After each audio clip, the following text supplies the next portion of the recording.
Alright, folks, it's Buddhish. We've done a few of these episodes before. Hopefully you know the game. This is where we're going to be a lot more casual and off script with our discussion. And today, main things we wanted to talk about was a little bit about the state of the channel, as well as a follow-up to our previous Buddhish episode about AI. So let's start with state of the channel. Yeah, so we have been slowly over time kind of letting our presence on Twitter die for obvious reasons. Twitter is kind of a dumpster fire, and so we're not really posting a lot on our Twitter, and we're not really looking there a lot if people submit questions. And I've completely stopped checking Twitter. For a long time, I was using Better TweetDeck for a while, and that was shielding me from all of the bullshit happening at Twitter until they started updating it and then said that TweetDeck is going to be paid only. At that point, the site has become so unusable that I don't even want to read it, much less post to it. Exactly. And I also just, in complete and total protest of Elon Musk and all of his trash behavior, I just am not even going on there for leisure or for Bright on Buddhism purposes. So if you want to get in touch with us and something like Twitter is your only option, then you should probably consider Mastodon. We still have a Mastodon presence and we still go on there. Hello, Docs the editor rather than Docs the podcaster bumping in. In our original recording, we spent a little time here complimenting Blue Sky and implying that we might be doing some community building there. Literally an hour within us stopping the original recording, some egregiously racist shit went down there, which has led us not wanting to be there anymore.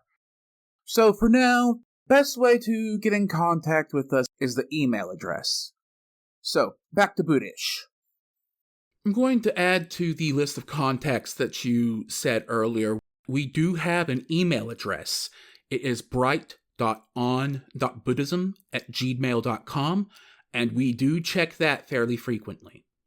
I've also recently started enabling on our upload platform, Spotify for Podcasters, this ability that it has where users can comment or you can answer a question, such as, what did you think about the episode? And that gives you yet another way to get in touch with us.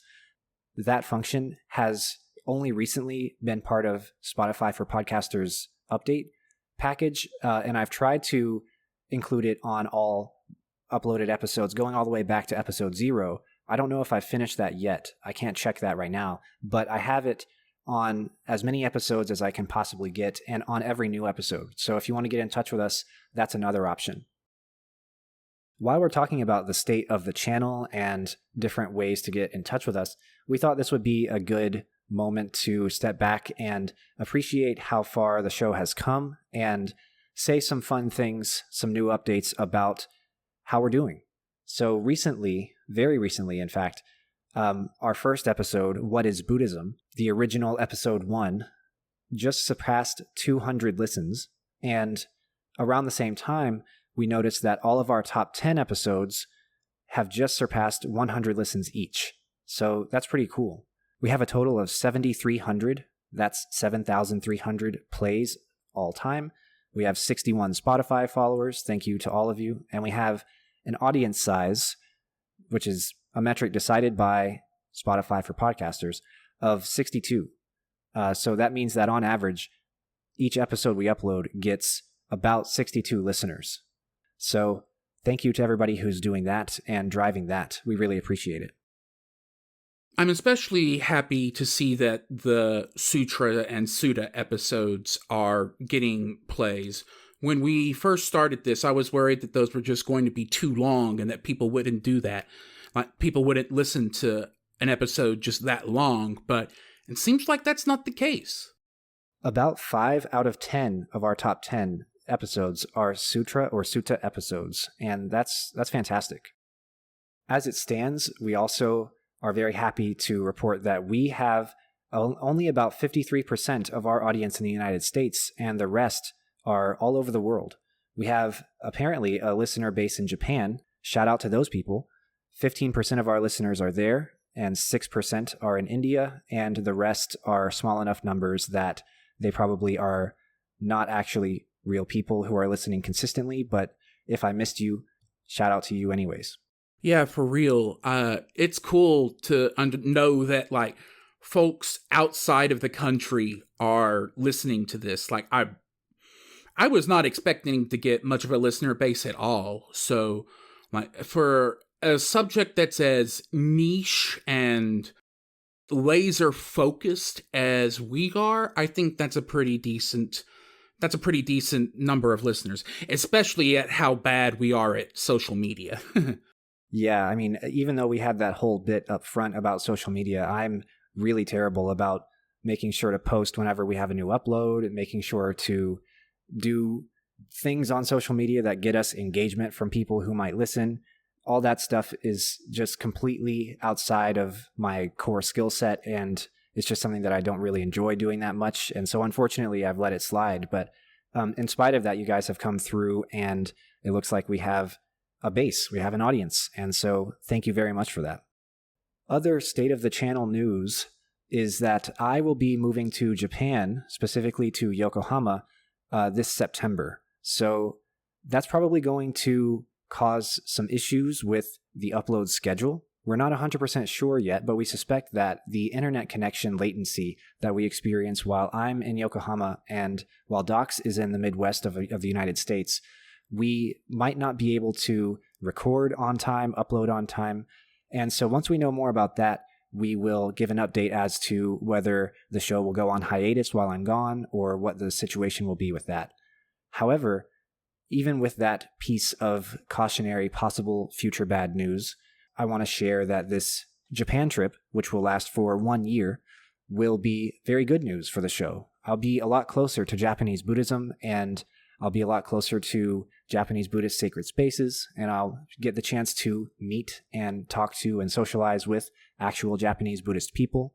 And I think that that's fantastic. I think that that will give me a lot of primary source experience and a lot of primary socializing experience, ritual experience, practical experience with what's going on in Japanese Buddhism. And I hope to bring that to the show, whether I have to wait until I get back to do that or if I can do that on the ground while I'm there.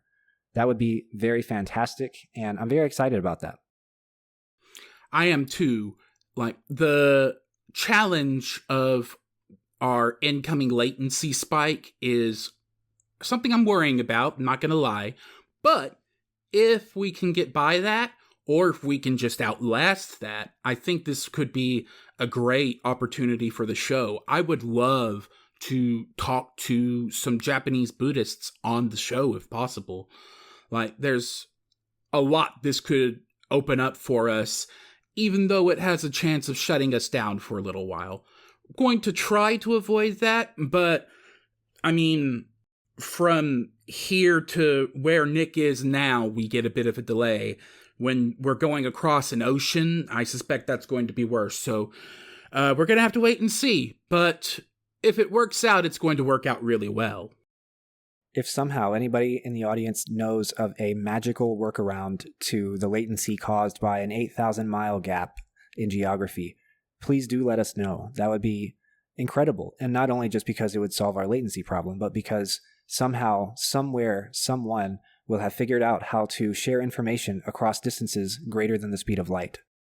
Yeah. Well, we'll see about that.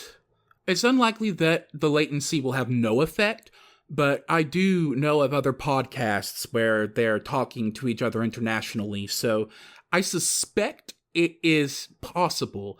It just might be difficult, especially given that I live out in the middle of nowhere with crap hole internet, so we'll see how it goes. And although Japan might have this imagination in the United States as being this techno-utopia with how technologically advanced it is, my internet options are tiered in terms of price. And so if the finances for paying for better internet just aren't really practical or feasible, then I will have to pay for worse internet, and that'll make the problem worse.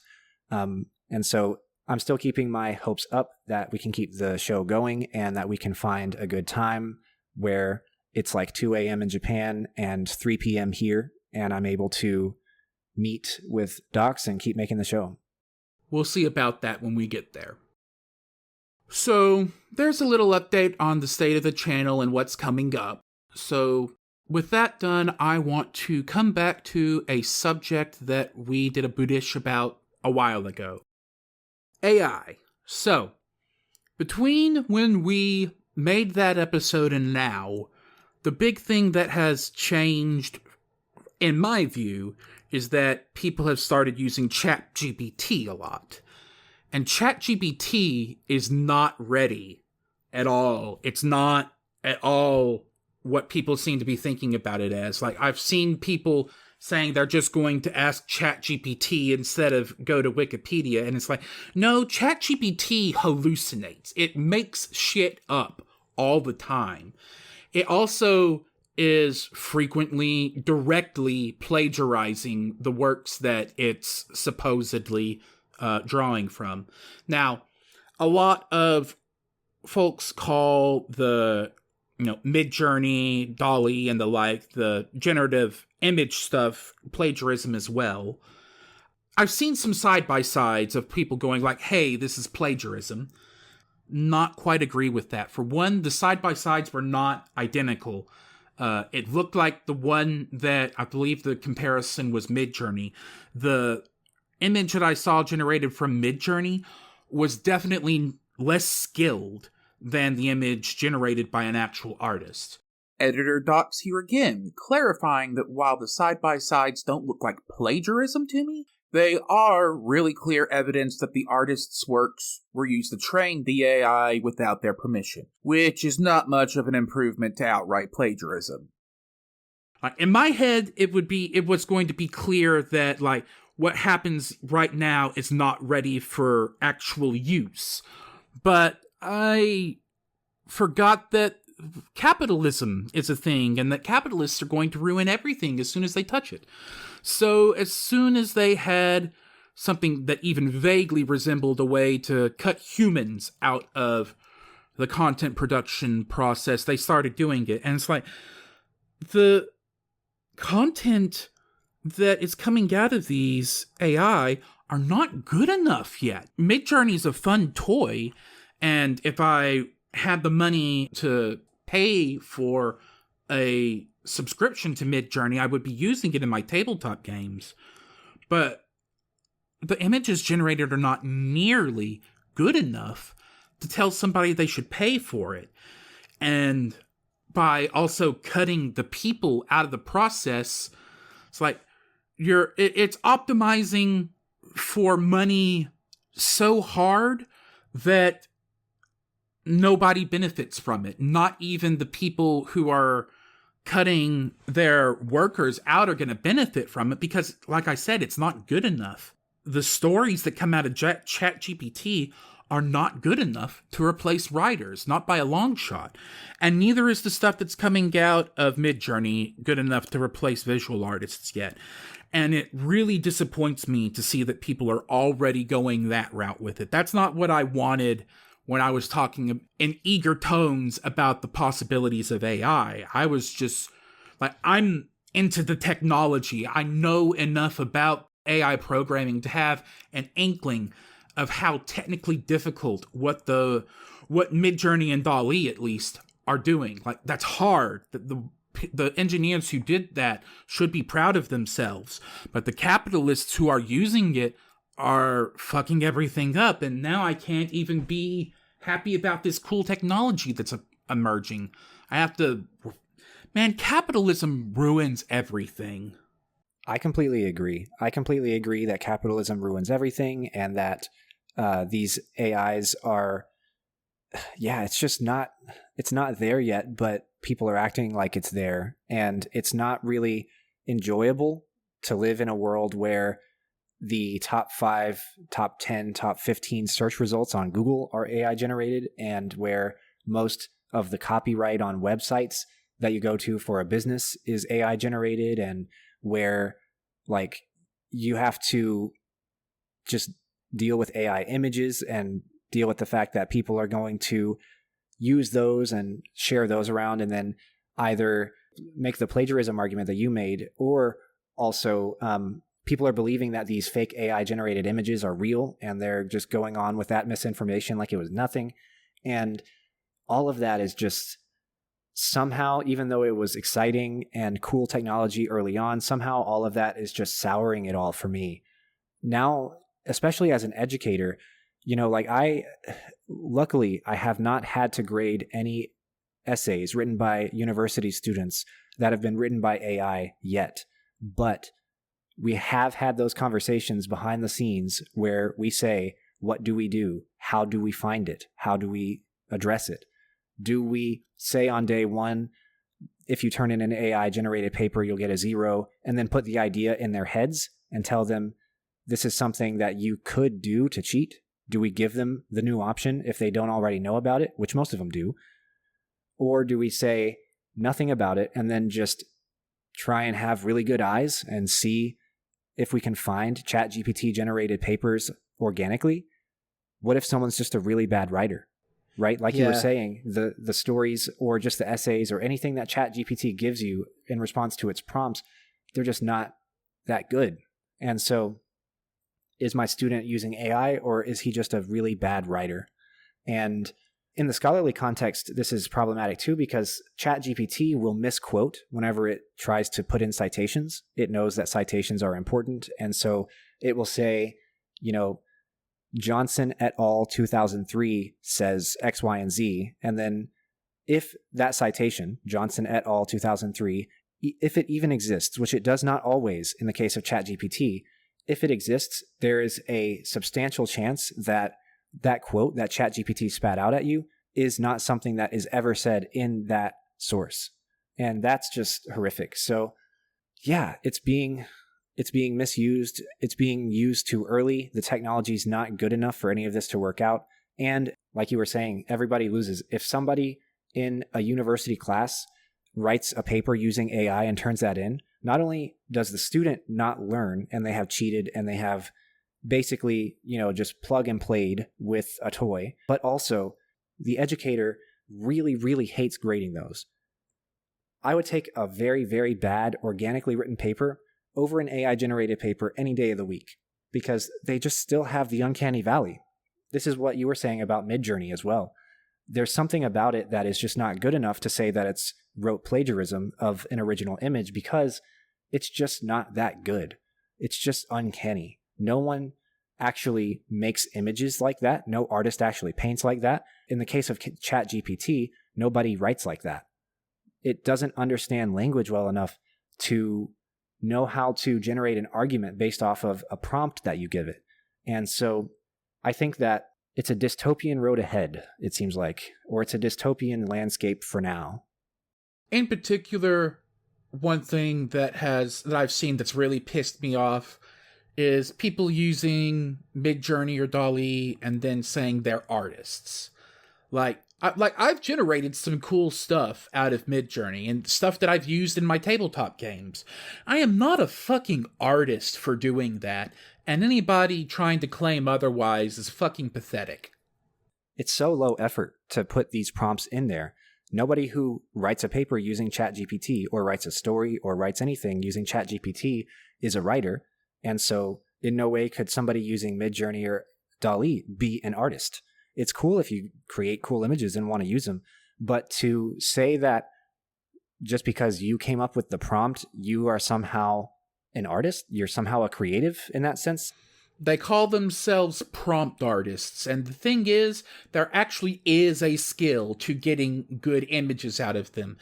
It's not like they're doing nothing. It is possible to be bad at using Midjourney. However, being good at Midjourney is not the same as being good at art.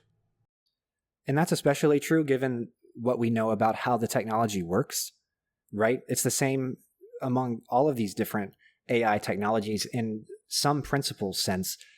It's not actually creating something from nothing. Like you're saying, it's kind of hallucinating. It's kind of borrowing from lots of different sources and images that are available to it on the internet, or in the case of ChatGPT, lots of text that is available to it on the internet. And it's synthesizing it and working it up in a way that satisfies the conditions of the prompt that you put in. So if you put into Midjourney Monet-style Star Wars or something like that, it's going to look at a repository of Monet images and a repository of Star Wars images, and then it's going to smush those together. Now, prompt art, like you say, that does sound like it's important, especially if you don't want to get messed up hands or messed up faces. There's only so much you can do about that. Like, you still are going to get messed up hands and faces from prompt people who call themselves prompt artists.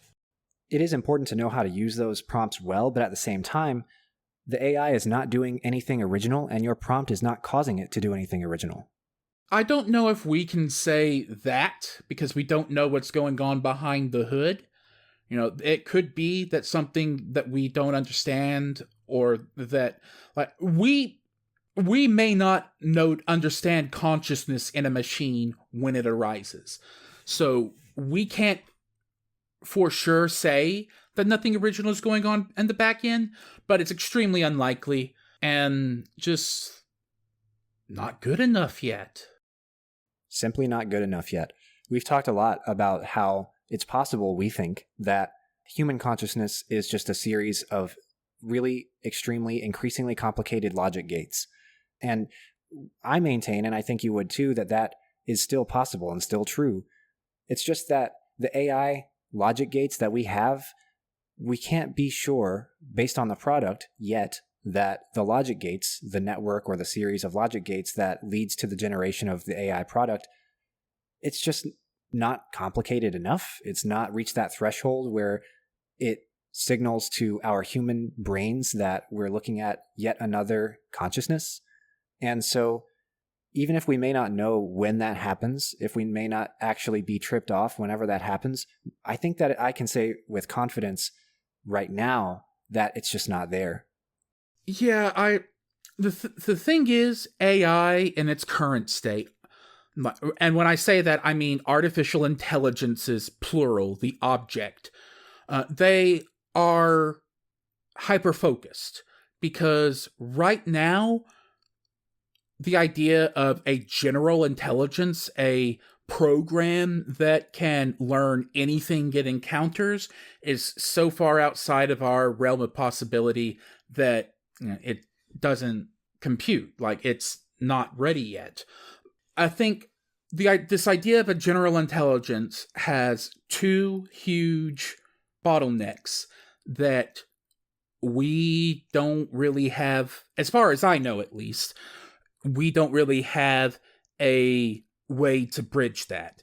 And so the first problem is what I was talking about already, the algorithmic problem. We don't know how to tell a computer learn anything yet. We can teach it how to learn specific things, but learn anything, we're not there yet. The other problem is input. Computers don't have the same senses as we do. Like, imagine, a baby trying to learn how to function in our physical reality if it doesn't have a sense of touch. Like computers don't have haptics. I can't touch my computer anywhere and the computer perceives it. I have to hit a button. A computer doesn't have a sense of smell, doesn't have a sense of taste. A computer would experience consciousness so differently from us that, like I said, we wouldn't necessarily even recognize it. And it's also very unlikely to happen, I think, while our inputs to a computer are so constrained. So we need to find, in order for there to be general AI, there needs to be some kind of general intelligence learning algorithm. And there also needs to be a whole new suite of sensors for the computer before we could even start considering a consciousness that looks something like ours. I think that also, as a scholar of the humanities, I do have to advocate here for a little bit of interdisciplinarity. And what I mean is, because the direction of the development of AI technology is in the hands of human beings, it is necessarily directed by those human beings' understandings of what the goal is, their understanding of what the product at the end is going to be, the understanding of the direction they are aiming for it to go. That direction that they're aiming for it to go could be this general intelligence that you're talking about, and I suspect that it is. And if that's the case, then I think that a lot of the people who are programming these things and assessing these things and really hardcore researching these things, I think that they could do with a little bit more of a clear idea of what general intelligence and what human consciousness really truly is.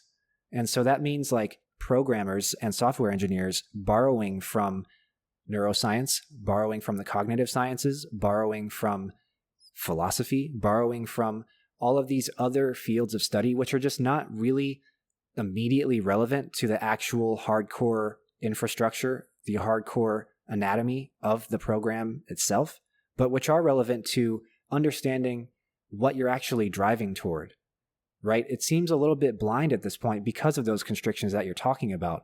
It seems like they don't know how to get past those things because they don't know how real consciousness gets past those things.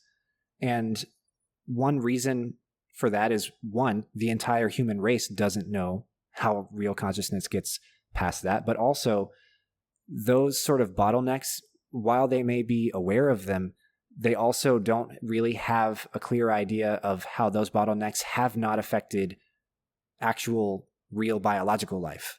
And so they don't really know where to go, right? At least as of now.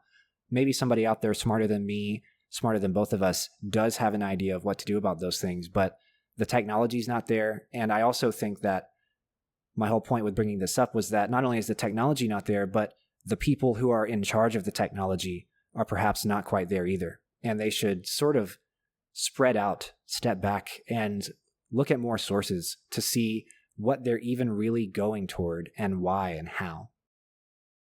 So that depends on what a given research house is trying to do.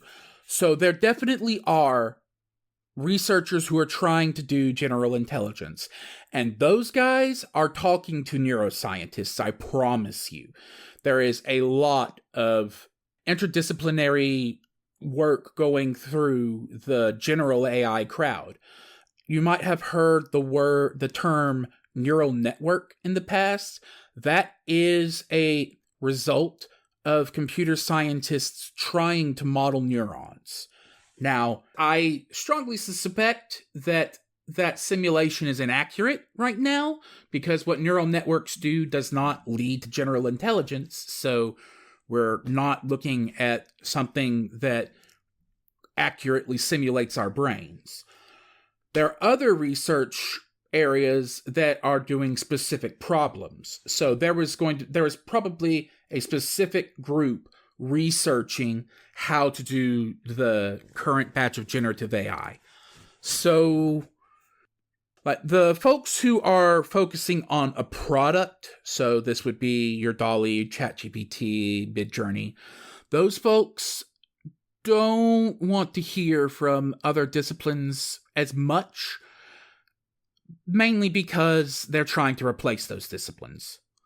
And see, I think that is misguided. And I think that the fact that we're all using those things as they're doing that, and that companies are starting to use those things for their own purposes, I think that that's really just not a good omen for the future. I don't think that's going to end good in any way. And not because, so whenever people say they're scared of AI for this reason or that reason, a lot of it has to do with these kind of unrealistic sci-fi reasons, like AI is going to rebel against its human masters and then it's going to dominate the world and not anybody else. I'm not worried about that at all. I think that the real reason why what's happening with those product AI programs, the problem with them is that they're just going to become another tool of capitalism to oppress people who are already being oppressed, and to replace workers who rely strongly on those jobs to do those things, and replace creators and people who, 3,000 years ago would have been some of the most celebrated people in a culture. And it's going to completely replace them and anything they could make. And they're going to be replaced with something that's shitty. The image, the writing, whatever the product is going to be so much worse than anything that these human beings could have ever created themselves. And that's just a massive shame. Why do we need to turn something analog like human culture and creativity and the soul and turn it digital? Make it have square edges and corners. It doesn't seem like a good idea. I prefer digital for most things myself, but I also recognize that I'm a very weird person and that's not what most people are looking for. So, yeah, I am not worried so much about AI rebelling. I'm much more worried about human incompetence accidentally signaling to an AI to do something that damages other people. There has already been AI-controlled drones that have human handlers with an emergency brake who have determined that the human with the emergency brake is interfering with its operation and attacked them. That has happened. Editor Docs here one last time to clarify. Actually, maybe not. Between recording this and editing this episode, sources rescinded these claims, saying that they're not actually doing these kinds of AI simulations, and the guy who said this happened misspoke and was talking about a theoretical situation instead of something that actually happened. Air Force spokesperson Ann Stefanik has clarified, quote, "The Department of the Air Force has not conducted any such AI drone simulations and remains committed to ethical and responsible use of AI technology. It appears the Colonel's comments were taken out of context and were meant to be anecdotal." End quote. Frankly, I am skeptical of this walkback. I don't believe for a moment that the Air Force isn't running AI drone simulations right now. There are so many potential military applications. I expect they are doing, or at least keeping a very close eye on, a lot of AI research right now. Still, that's the official word for now, that the story I'm referencing didn't actually happen. Now, it was not with real bullets, so no one was hurt, but if it had been, could have been a problem. So, yeah, we have to be really careful about how we design these things. And the current batch, I don't think that caution is being observed. Especially not. I mean, while you're saying this, what I'm the most afraid of the entire time is all of the people who are motivated by capital along the way who are cutting corners for the sake of that capital, and also who are trying to employ the product for something that they may think is productive and contributive to human society and culture, but actually is super counterproductive and super evil. I think that a lot of people who are driving the wheels and pulling the levers of a lot of these big, huge advances in human society in this capitalist world, they're not actually immediately as aware of all of the suffering that can happen based on what they're doing, because they're so detached from reality according to their status and their power and their resources. And so as a result, they do genuinely believe that what they're doing is good, but they can't possibly see far enough into it, far enough into the human experience, and far enough into the circumstances of human society and culture to see that there are countless problems that could arise, right? Whenever you were telling me about an AI drone just now, I immediately thought to myself, why on earth is there an AI drone? Wars are fought between human beings, and if we let AIs do it and remove all of the thought process, or most of the thought process, or even a lot of the thought process involved in war from the people themselves, then what is it actually all for?